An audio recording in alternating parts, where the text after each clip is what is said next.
ભારત મંદિરનો દેશ રહ્યો છે અને અહીં ઘણા એવા ઐતિહાસિક મંદિર છે જ્યાં થનાર ચમત્કાર જનમાસ માટે તો રહસ્ય રહ્યું જ છે, સાથે સાથે વૈજ્ઞાનિકો માટે પણ રહસ્ય બની ગયેલ છે।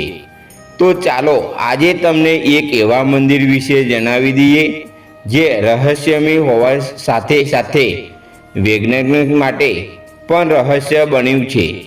ઈશ્વર છે કે અહીં આ વાતને લઈને દરેક અંકિતનું મન ક્યારેય ને ક્યારેક વિચાર જરૂર કરે છે। વૈજ્ઞાનિક ઈશ્વરના અસ્તિત્વને ભલે શંકાની નજરથી જ જુએ છે, પરંતુ અમુક ચમત્કાર એવા પણ છે કે જો તેનું કારણ જાણવા મળે છે તો સાયન્સ પણ હાથ ઊંચા કરી દે છે। હકીકતમાં બિહારના બક્સર જિલ્લામાં એક એવું મંદિર છે જે સંપૂર્ણ દેશ માટે જ નહીં, વૈજ્ઞાનિકો માટે પણ આશ્ચર્યચકિત બનેલું છે। અહીં સ્થિત છે રાજરાજેશ્વરી ત્રિપુર સુંદરી મંદિર। અહીંની મૂર્તિ એકબીજા સાથે વાત કરે છે। જ્યારે વૈજ્ઞાનિકોએ તેની શોધ કરી તો તેઓ પણ એ વાતને મનાઈ કરી શક્યા નહીં। આ મંદિર 400 વર્ષ જૂનું છે। પશ્ચિમ તાંત્રિક ભવાની મિત્રએ લગભગ 400 વર્ષ પહેલાં આ મંદિરની સ્થાપના કરી હતી।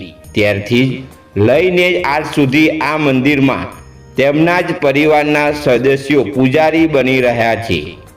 તંત્ર સાધનાથી જ અહીં માતાની પ્રાણ પ્રતિષ્ઠા કરવામાં આવી છે। તાંત્રિકોની આસ્થા આ મંદિર પ્રયત્ન અતૂટ છે। કહેવામાં આવે છે કે અહીં કોઈના હોવા પણ ઘણા પ્રકારના અવાજો સાંભળવા મળે છે।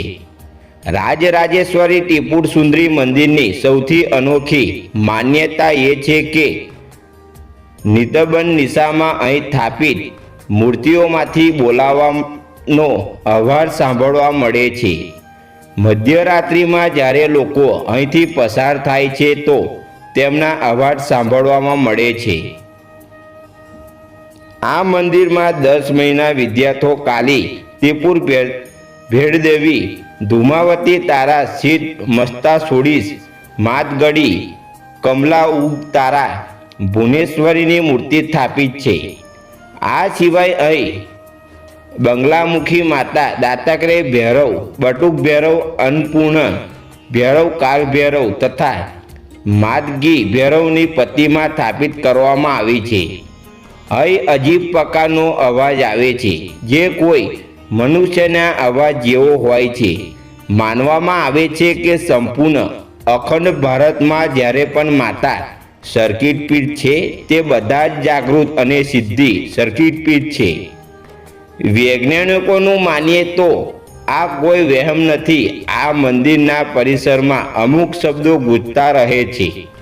અહીં પર વૈજ્ઞાનિકોએ એક ટીમ પણ ગઈ હતી જેમણે રિસર્ચ કર્યા બાદ કહ્યું કે અહીં પર કોઈ મનુષ્ય નથી। આ કારણે અહીં પર શબ્દો ભ્રમણ કરતા રહે છે।